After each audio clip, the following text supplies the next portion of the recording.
I will hire when I'm ready. I want to talk about that sentence today because I've heard it from almost every founder I've ever worked with. And I've said it myself. And it sounds completely reasonable when it comes out of your mouth. It sounds responsible, even like you're being smart and strategic and intentional. But most of the time, it's not a strategy. It is a delayed tactic.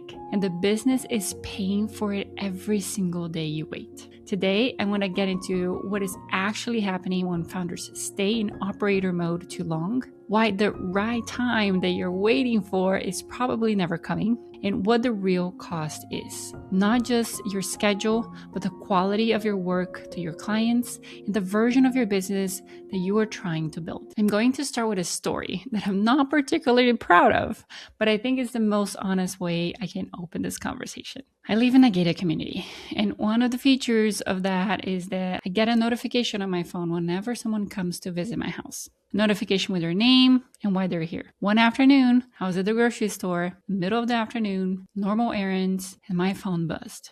It was a client at my door for a consultation, and I was not home. I had not put it into my calendar, and I had no idea that the appointment was that day. She drove to my house for a meeting that, as far as I knew, was not happening. And here's what made it worse. This was not the first time something like that had happened. It was actually the third time. The third time I had dropped the ball in a way that affected a real client and a real relationship.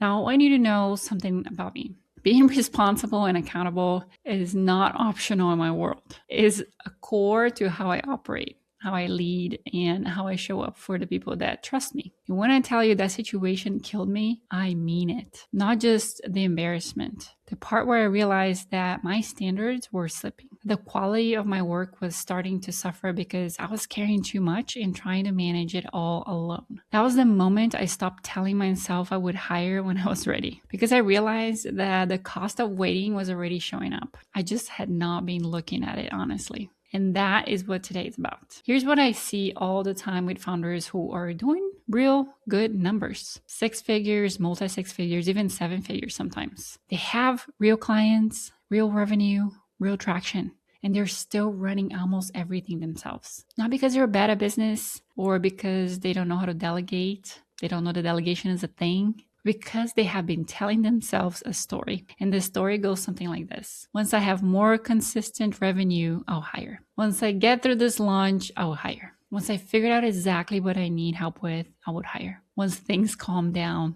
I will hire.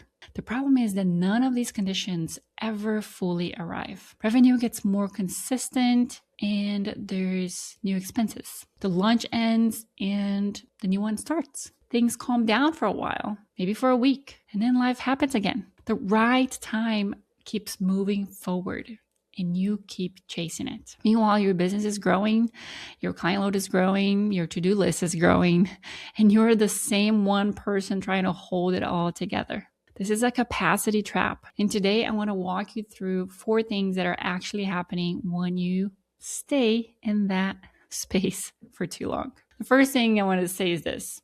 When founders wait to hire, they almost always frame it as it being protective of their business, protecting their budget, protecting their quality, protecting the client experience.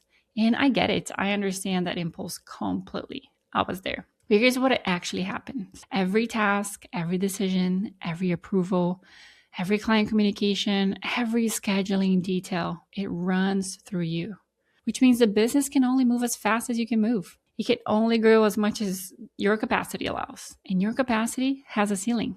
You're not protecting the business by keeping everything in your hands. You're making yourself the single point of failure. Think about what that actually looks like in practice. If you're sick, things stall. If you're traveling, things stop. If you're tired or distracted or overwhelmed, quality drops. If you're in a season of life that is demanding more of your attention, the business absorbs the impact of whatever you want it to or you don't. This is what happened to me at the grocery store.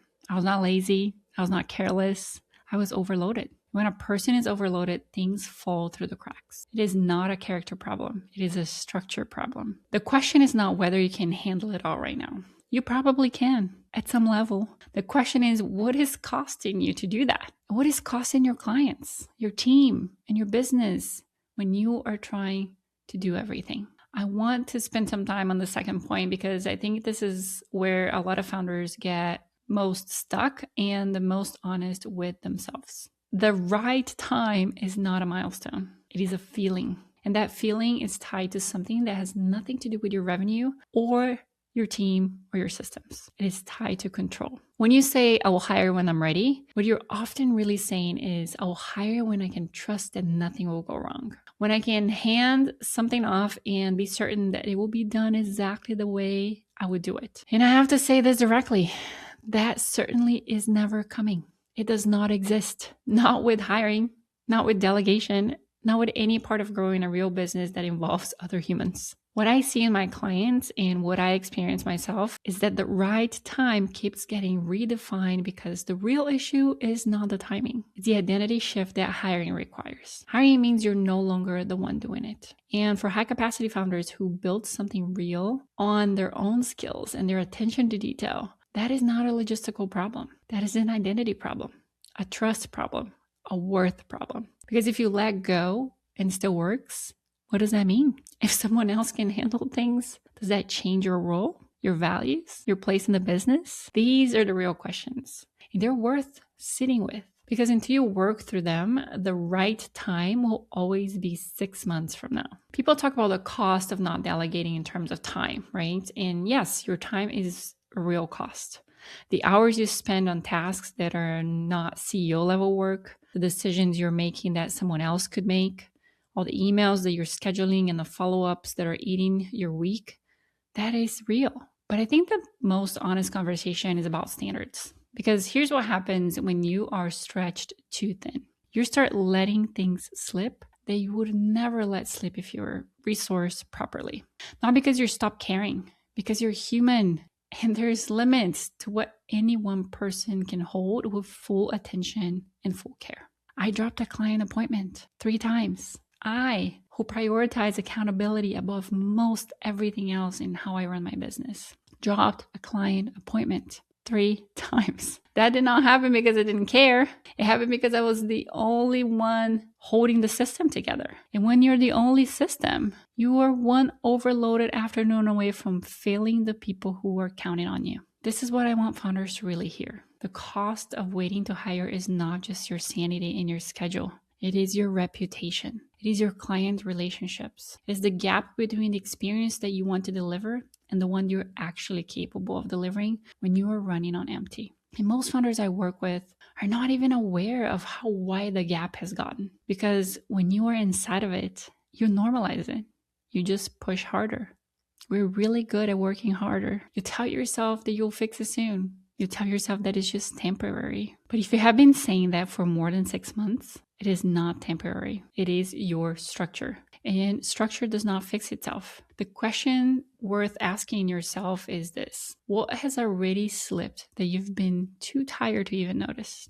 This is maybe the biggest reframe I want you to live with today. Most founders treat delegation like a bonus. Like something you earn once you have proven that you can handle everything yourself. Once the revenue is high enough, or once the business is stable enough. Like hiring is the prize you get for surviving the hard part. That framing is completely backwards. Delegation is not what you do after you have succeeded. It's part of how you succeed. It's part of how you get to the next level without sacrificing the capacity required to actually perform at that level. Think about what actually takes to grow a business beyond where it is right now. You need to be able to think strategically. You need to be able to see the business clearly, not just react to it. You need to be able to lead, to make good decisions, to build the right relationships, to do the work that only you can do. None of that is possible when you are answering every email and scheduling every appointment and handling every client communication and also trying to run a business. I have a saying that I come back to often. A CEO work is everything work that is not the same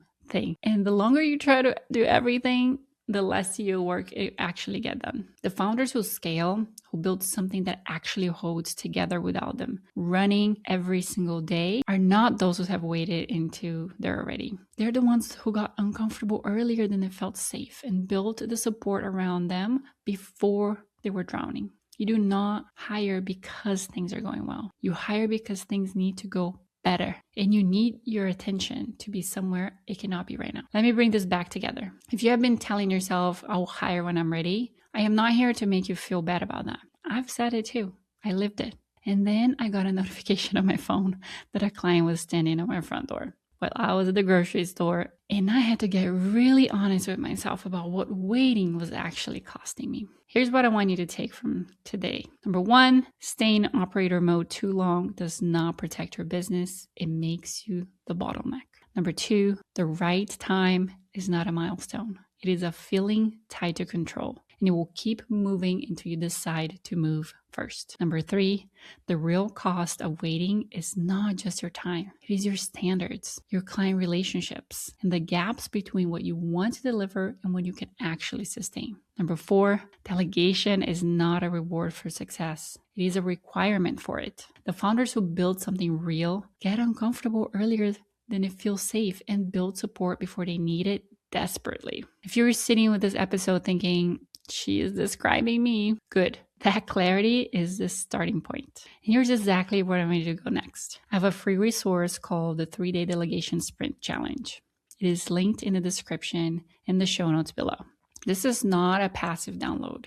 It is a structured 3-day challenge designed to help you identify what you're holding that you do not need to be holding anymore and figure out what to hand off first and actually start the process of building a business that does not depend entirely on you. If today's episode landed, the sprint is where you start. Grab it on the link below. And you've been listening for a while and you know it is time to stop doing it alone, I would love to talk. A clarity hour with me is a single focus session where we look exactly at where you were stuck and what the next move is. And you can find it at accidentalceo.co/coaching. We'll see you at the next episode.